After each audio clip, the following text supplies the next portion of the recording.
All right, today I have a Whirlpool refrigerator. I'm gonna show you how to fix a Whirlpool refrigerator that is not cooling. All right, so what you're gonna do is you're gonna go ahead and open up the refrigerator.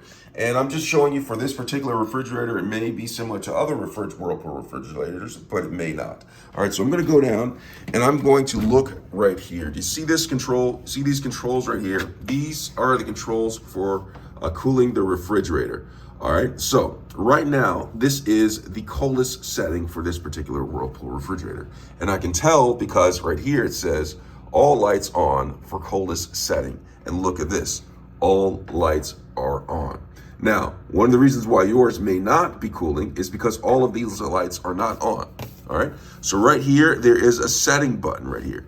So one possible reason why your refrigerator isn't cooling is because it's not set at a setting that is gonna give it the proper cooling.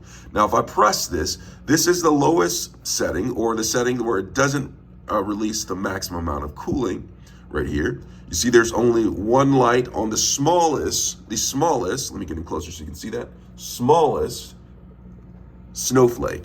So if you want it colder, go to the snowflake that's a little bit larger, a little bit colder, third larger, fourth larger right here. And then for all lights indicating that is at the coldest setting. So that is the coldest setting. All right, so that's one way that one reason why your refrigerator isn't getting cold. The next is you can actually turn on and off the cooling setting altogether.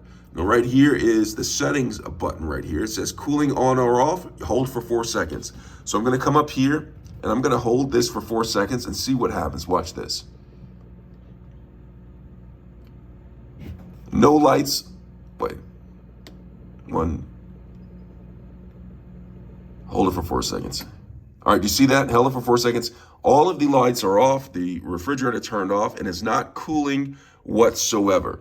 All right, so I held it for 4 seconds. Now watch this. Now to turn it back on, I have to come back here and hold it for 4 seconds. All right, you need a light to be on for it to at least be cooling. So I'm gonna come up here and I'm gonna hold it.